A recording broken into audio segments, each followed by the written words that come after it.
You filthy, stinking black trash. A broke nobody like you is bound to raise a little thief.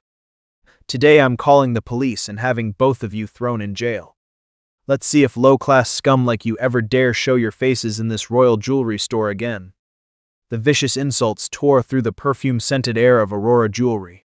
A single black father wearing a worn-out leather worker's jacket held his little daughter tightly in his arms, shielding her from the cruel accusations and relentless humiliation coming from an arrogant socialite and the store manager. Around them, elegantly dressed patrons stared at the father and daughter with disgust, convinced that their skin color and ragged clothing were proof of an inferior existence. What they did not know was that the man they were humiliating and cornering tonight was, in fact, the anonymous Diamond King, the man who controlled the very supply chain, feeding the entire jewelry empire they worshipped. The spectacle of arrogance, betrayal, and a ruthless reversal of fortune is about to unfold. Prepare yourself, because the bone-deep resentment that builds throughout this story will eventually be reduced to ashes. Marcus's deep love and small family had once been a peaceful corner of the world until a cruel illness took away his beloved wife 5 years ago. Since that fateful day, the strong black man had chosen to abandon the dazzling glory of the international billionaire elite and retreat into the shadows of an old mechanical repair shop on the outskirts of the city.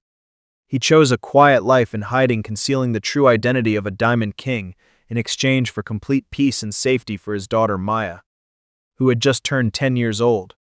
To Marcus, all the wealth in the world was worth less than the innocent smile of his daughter.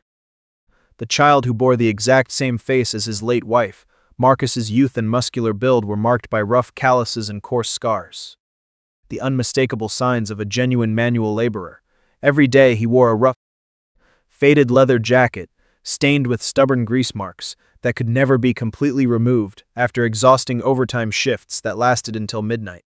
He accepted having his hands blackened by machinery dust and smoke. He accepted being viewed with pity as a poor mechanic, as long as Maya could enjoy a life as comfortable as that of her peers. He cherished his daughter, the only precious gem left in his life, and never allowed her to experience even the slightest sadness or lack of love. Today was an incredibly special day, Maya's elementary school graduation day, and she had graduated as the valedictorian of the entire school. Standing beneath the stage and watching his daughter beam with happiness as she received her honorary certificate, the father's heart nearly burst with pride. As they rode home together on an old motorcycle, Marcus gently asked his daughter what birthday gift and graduation gift she wished for the most. Unlike the children of wealthy families who demanded expensive technology or luxurious vacations, Maya gently rested her head against her father's broad, sweat-scented back and shyly said, "Dad, I only wish for a small silver necklace engraved with a 4-leaf clover.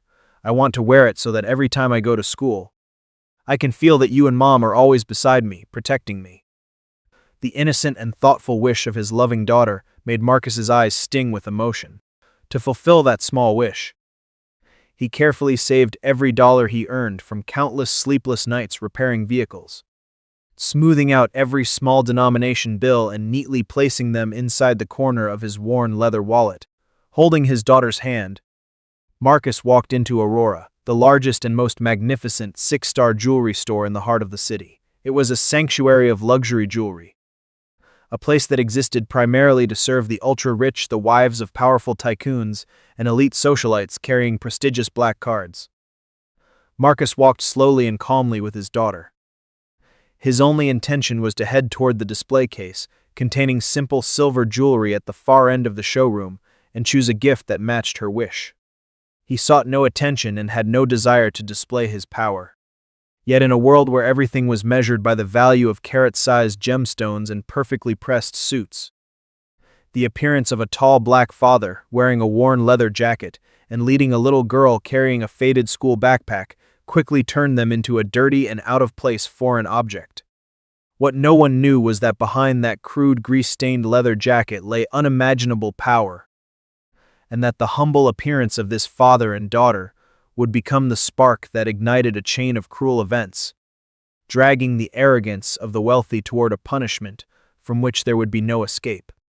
The moment Marcus's worn canvas shoes and Maya's old flat shoes touched the spotless white marble floor of Aurora Jewelry Store, polished to a mirror-like shine, an atmosphere thick with rejection, immediately surrounded the father and daughter. Aurora in the late afternoon glowed beneath expensive crystal chandeliers, filled with the fragrance of luxury perfumes worn by the upper class.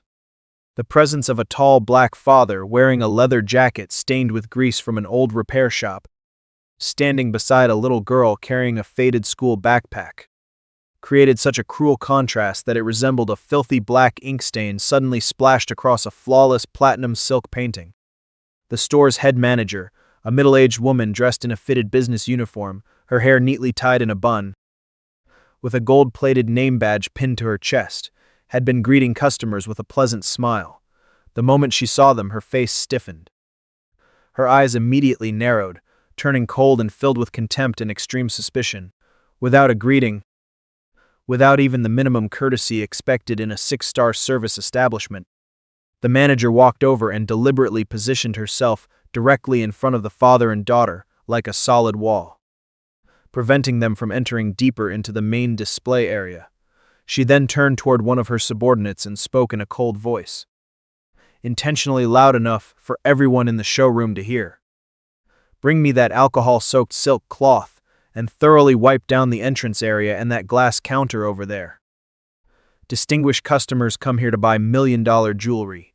If the place is filled with the smell of engine oil and dirty laborers, who could possibly stand it? It completely ruins Aurora's class." At that exact moment, the atmosphere became even more oppressive as the grand royal doors opened to welcome the arrogant wife of one of the city's most notorious real estate tycoons. She entered wearing a glittering evening gown covered in sequins, carrying a platinum crocodile skin handbag, while expensive rings sparkled on every finger. She had arrived by private appointment to try on a one-of-a-kind 5-carat diamond ring worth $2 million that had just been imported from overseas. The moment her eyes landed on Marcus and Maya browsing the discounted silver jewelry section nearby, her eyebrows immediately knitted together. She raised a luxury handkerchief to cover her nose and deliberately stepped backward, pulling her gown away as if she had just seen someone carrying a contagious disease. Turning toward the manager, she curled her lips in disgust and spoke with extreme arrogance. "Oh my God, has Aurora really fallen this far? You actually allow filthy black laborers, security guards, or janitors who are dirt poor to walk into this VIP showroom. Just looking at that weathered dark skin and those ragged clothes is enough to bring bad luck for the entire day. Be careful, people like them probably can't even afford a keychain. They probably sneaked in here just to look around and find an opportunity to steal from respectable people like us. Throw them out immediately." Hearing those words, the manager bent over submissively, her face twisted with obvious sycophancy. "Yes, madam, please calm down. I will handle this immediately and ensure that your eyes are not polluted by such filth." As soon as she finished speaking, she turned around and motioned arrogantly toward 4 large security guards carrying batons. The men immediately approached and formed a line behind Marcus, standing so close that they seemed ready to seize him at any moment. The contemptuous stares of the employees and wealthy customers throughout the showroom simultaneously focused on the father and daughter, as though they were dangerous criminals being escorted under guard. The trap of arrogance and class prejudice had officially been set in motion. The spring of humiliation began tightening, preparing to crush the father and his daughter's dignity beneath a vicious false accusation in the next chapter. The injustice and humiliation reached their cruelest peak when the arrogant socialite slowly removed the 5-carat diamond ring worth $2 million from her finger as she prepared to try on another design. However, instead of placing it onto the velvet tray, she deliberately brushed it with her bright red fingernail, causing the diamond ring to fall freely onto the marble floor. Quickly and skillfully, she kicked the ring beneath the cashier's counter with the pointed heel of her shoe, sending it deep into a hidden corner where no one could see it. Only 1 second later, she suddenly turned around, pretending to panic as she screamed, "It's gone! Where's my $2 million diamond ring that was just on the table? Thief! Somebody stole it!" The head manager's face immediately turned pale. Without hesitation, she joined the accusation. Without checking the security cameras, without questioning a single employee, she pointed her gold-ringed finger directly at Maya's stunned face. It was this little black girl, She was standing right beside Madam's handbag. Poor trash, like you can't afford a single strand of hair in this store, so you tried to steal a priceless treasure to change your lives, didn't you? Like father, like daughter, garbage will always give birth to thieves. Before Marcus could even respond, the manager lunged forward like a wild beast and violently ripped Maya's old-school backpack from her tiny shoulders. She turned it upside down and mercilessly dumped everything onto the floor. A metal pencil case clattered loudly across the marble. Maya's notebooks filled with perfect scores, her valedictorian fountain pen, and even the cake Marcus had bought to reward her achievement scattered in every direction. The items lay helplessly across the polished floor while the little girl stared in shock and heartbreak, terrified beyond words. Tears filled her innocent eyes as she clutched the worn leather jacket of her father and began sobbing uncontrollably. When the ring was not found inside the backpack, the arrogant socialite stepped forward, slammed her crocodile skin handbag onto the counter, and openly continued her false accusation. If it's not in the bag, then her father must have swallowed it or hidden it inside that filthy leather jacket. Savages like these work together perfectly. Security. Hold the father down and search him. If he refuses to confess, break his arms and throw both of them in prison to rot. Marcus's chest heaved with outrage. He stepped forward and spread his powerful arms to shield his daughter behind him, but immediately, the 4 security guards rushed forward like hunting tigers. They twisted Marcus's arms behind his back and drove their elbows into his shoulders. Forcing the helpless father onto both knees on the cold marble floor, the manager calmly walked to the VIP counter, picked up a steaming cup of hot tea, and deliberately threw it onto Marcus's chest. The scalding liquid soaked through the worn leather jacket. The smell of hot tea mixed with the scent of sweat and hard labor, creating the ultimate humiliation. Standing above him, she looked down at the restrained father with the gaze of someone delivering a death sentence. You black animal, look at your worthless status. Today I'll call the police and send your little brat to a juvenile detention center while you rot in prison for international theft. If you want me to stay silent, if you want your daughter to keep her future, then kneel. Lick every drop of tea from this floor with your filthy tongue and kowtow 100 times before Madam. Otherwise, tomorrow the orphanage will be the only place left for your daughter. Dozens of wealthy customers formed a circle around them.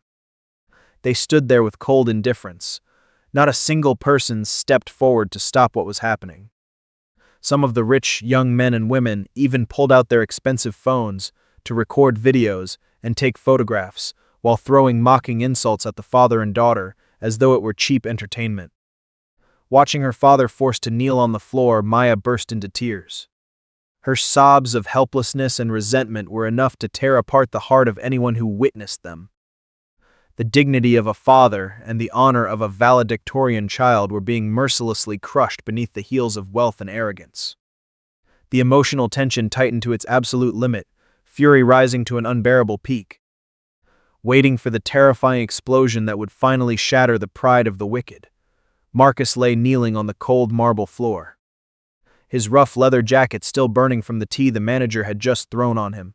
Dark droplets of tea, mixed with mechanical carbon dust from his shoulder, dripped steadily onto the spotless white tiles beneath him. 4 large security guards still used all their strength to pin him down, their muscles tense as if restraining a dangerous wild beast. The surrounding crowd of elites continued to whisper. Smartphone cameras glittered with flashing lights, all pointed at the father and his daughter, capturing every moment of humiliation. They arrogantly believed this black man had been completely broken, that he would be forced to bow down, lick the dirty puddle on the floor clean, and knock his head 100 times just to earn peace for his sobbing daughter behind him. But they were wrong, completely wrong. In the mire of humiliation and blatant false accusation, Marcus suddenly stopped resisting physically. He slowly turned his head and looked at his daughter's perfect score notebooks being trampled on the floor, then at the tear-filled, terrified eyes of his gifted, innocent child. In that moment, a cold electric shock ran down a father's spine.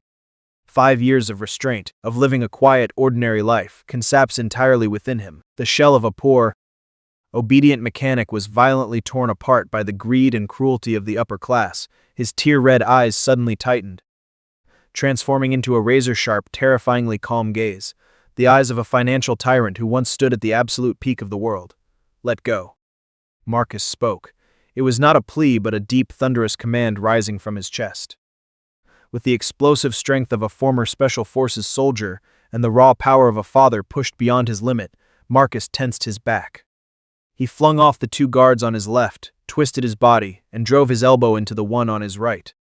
Sending all 4 massive guards stumbling into the glass counter, their faces shifting in shock and fear, Marcus stood upright.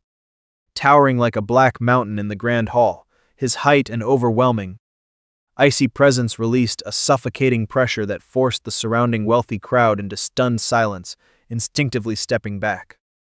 He did not rush to beat the manager or the arrogant lady. He understood that physical violence was far too cheap for people like them. Instead, he calmly walked over, lifted Maya into his arms, and placed her gently onto the platinum crocodile leather sofa, the most exclusive seat in the VIP hall. Normally reserved for heads of state or top strategic shareholders visiting Aurora, he wiped her tears softly and said, "Maya, look at Dad. I taught you this already. We may be poor in money, but no one is allowed to trample our dignity." Then Marcus reached into the inner lining of his oil-stained leather jacket. He did not pull out a knife or a gun, but a crude, old satellite phone fitted with a black and gold encrypted chip and a proprietary operating system used only by the global ultra-elite. He pressed a single button and placed it to his ear. The entire room held its breath. A cold, ruthless smile curled at Marcus's lips. When the line connected, he spoke calmly, with the authority of a death sentence. "This is Marcus Vance. I am at the Aurora branch in the city center. My daughter's dignity has just been violated here. Bring the complete takeover files and supreme corporate documents here immediately. You have 5 minutes. If you are late by even 1 second, I will dismantle your entire supply chain in this country." Marcus ended the call and slipped the phone back into his pocket. After a few seconds of stunned silence at his presence, the head manager regained her venomous composure and sneered, "Oh, please. A satellite phone? What is this, some action movie performance? You low-class mechanic think you can give orders and expect people to show up in 5 minutes? Let's see what kind of dirty gang dares to crawl in here in 5 minutes to save you, and that little thief before the police point their guns at you." The arrogant lady chimed in as well, slamming the table. "Mentally ill people like you are unbelievable. Let's see what you can actually do in 5 minutes. Maybe you'll end up on your knees begging us instead." Marcus did not respond. He stood with his arms crossed, his eyes as still as a frozen lake, fixed on the Patek Philippe clock hanging on the shop wall. Each second dragged by in unbearable tension. The coiled spring of rage had been compressed to its final turn. The fateful trigger had already been pulled. Only 300 seconds remained before it detonated, sweeping away the entire fake kingdom of prestige built by arrogant men and women. When the minute hand ticked onto the 5th mark, the mocking expressions on the manager's face and the arrogant lady's face suddenly froze. Through the thick reinforced glass of the Aurora jewelry store, a terrifying scene unfolded outside. A convoy of black armored vehicles, Cadillac Escalades and glossy Mercedes Maybachs bearing diplomatic plates and the emblem of the International Banking Alliance, rumbled up to the curb. Armed Economic Security Special Forces wearing red armbands immediately poured out and swiftly established a complete isolation perimeter around the Aurora store. No one in, no one out. The massive double oak doors inlaid with gold were violently forced open from the outside. A delegation of the most powerful figures stepped inside, their killing intent palpable. Their shoes struck the marble floor with dry, authoritative echoes. Leading them was the global CEO of the Aurora jewelry conglomerate from its Paris headquarters, the very man the manager had only ever seen in high-level video conferences once a year. Walking beside him was the governor of the Central Banking Alliance, along with an international legal team dressed in severe black suits. In the governor's hands was a crocodile leather briefcase, trimmed with gold, stamped with the seal of the International Appraisal Council. Seeing this overwhelming arrival of power, the manager's eyes lit up. In her mind, she assumed the uproar over a $2 million diamond ring theft had finally forced the top executives to personally intervene to protect the store's reputation. She immediately dropped her arrogance, sprinted forward and bowed repeatedly, her voice rushed and servile. "Respected CEO, honorable governor, you've arrived at the perfect time. We've just had a shocking theft. A filthy black father and his poor daughter snuck in and stole the lady's $2 million signature diamond ring. I've already detained them, just waiting for you to witness their trial." A sharp crack exploded through the six-star Grand Hall. A furious slap, delivered with all the CEO's strength, struck her heavily made-up face. The impact was so violent it snapped her gold-rimmed glasses and sent her crashing to the marble floor, blood seeping from the corner of her mouth. She clutched her face in shock, staring upward in disbelief, unable to understand what had just happened. To the utter horror of the arrogant lady and all the ultra-wealthy guests present, both the French CEO and the central bank governor went pale, completely drained of color, trembling uncontrollably. They ignored everyone else in the room and marched straight toward the VIP corner, before the platinum crocodile leather sofa. Where Marcus was calmly smoothing his daughter's hair, the two most powerful men in the room simultaneously bowed at a deep 90-degree angle. Their knees shook as if they might collapse onto the marble floor in front of his worn-out shoes. The CEO's voice trembled with fear, echoing through the hall. "Greetings, Chairman Marcus Vance. We are guilty of gross negligence for allowing subordinates to disrespect you and the young lady. Please punish us as you see fit." At the same time, the central bank governor opened the crocodile leather briefcase with trembling hands and respectfully presented the documents before Marcus. Speaking in a firm yet reverent tone, "Report to His Excellency, Supreme Chairman of the Vance Diamond Group Global Distribution Empire. The emergency order to freeze and take over the entire Aurora system is ready. The entire board of directors is awaiting your judgment." The entire hall fell into a deathly silence, from the manager still crawling on the floor to the arrogant, wealthy lady. Everyone was frozen as if turned to stone, their breath caught in their throats. That worn leather jacket stained with oil, that weathered, dark-skinned figure, it was not a symbol of poverty at all, it was a disguise. The disguise of a supreme diamond king, a man who controlled 90% of the world's rough diamond mines. A figure whose slightest command could reduce this six-star luxury empire to dust. And with the unveiling of his identity, delivered coldly through sealed red-stamped documents, every trace of arrogance in the room was completely shattered beyond repair. Marcus took the stack of documents from the central bank governor's hands.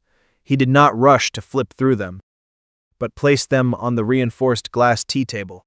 His silence at this moment carried a terrifying, suffocating pressure. Pressing heavily on the chests of everyone present, the manager lay face down on the marble floor, one side of her face swollen, blood seeping from the corner of her lips. She crawled on her knees across the floor, trying to reach Marcus's trouser hem, but was immediately stopped as two economic security special forces brutally stepped on her hands. She cried out in a choked voice, "Chairman, I deserve to die. I was instigated by that woman. Please spare my family." Marcus completely ignored that pitiful plea. He calmly stood up from the crocodile leather sofa and walked slowly toward the corner of the cashier table, a place hidden from view under the counter. Without even looking, he bent down and casually picked up the 5-carat diamond ring that the arrogant lady had deliberately kicked into the hidden corner. He held the gemstone up under the technical inspection light of the counter. Instead of using advanced virtual technology, Marcus pulled from his worn leather jacket a high-magnification jeweler's loupe, the only tool he had carried with him for the past 5 years. He narrowed his eyes through the loupe, then rotated the ring toward the light. A cold, ruthless smile rose slightly on the corner of the father's mouth, so cold it reached the bone. His deep voice sounded, each word sharp like a blade cutting into the hearts of traitors. "Madam, you and this manager just conspired to falsely accuse my daughter of stealing this ring, demanded to cut off her hand, and send me to prison to rot. Didn't you? You said this ring is worth $2 million because it is Aurora's unique diamond. But as a wealthy lady, you do not even know one unchanging rule of the high-end jewelry world. All of Aurora's unique rough stones in this entire chain are exclusively supplied by my Vance Diamond Group under international consignment." Marcus turned the ring forward and pointed at a microscopic laser-engraved mark on the edge of the stone, then brought up the governor's document stack and flipped to the page with the red appraisal seal. "Look carefully. Based on the encrypted serial number engraved on this ring, ending with the suffix 001, This is the unique rough diamond extracted from the largest mine of the Vance family in South Africa. 5 years ago, when I left the financial world, I personally cut and polished this stone and named it Maya, a gift I prepared for my daughter when she grows up. Aurora is only the finishing processor. I allow you to borrow my reputation and supply chain for business, not for you to use my family's treasure as a tool to humiliate and defile my daughter's dignity.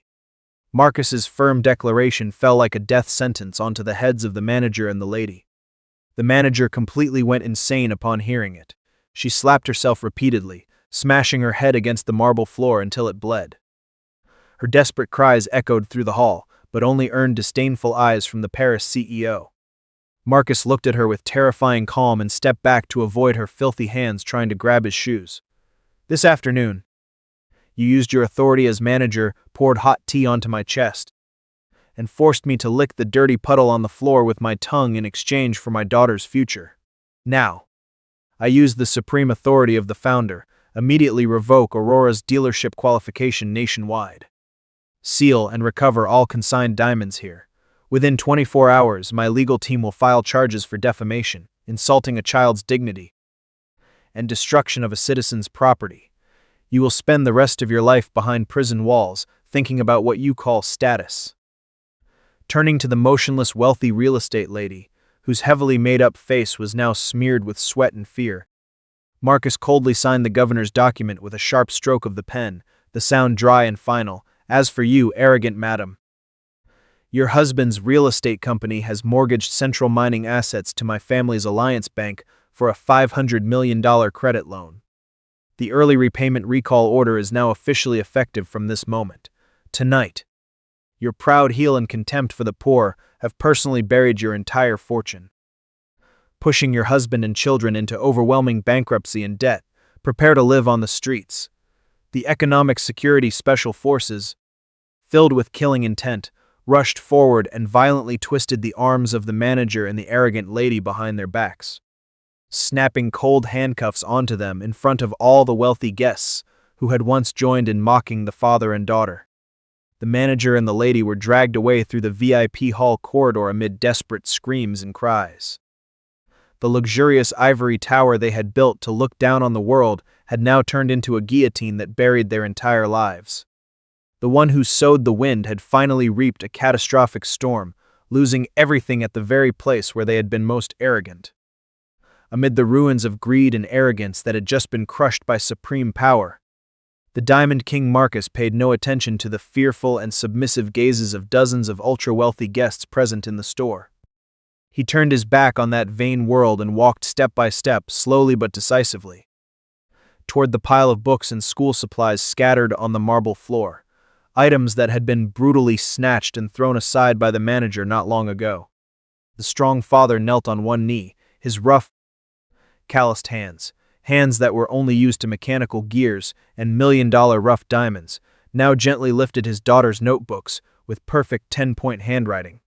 He carefully used the hem of his worn leather jacket to wipe away the dirt and remaining tea stains on the book covers, then neatly placed each fountain pen and metal pencil case back into Maya's faded school backpack.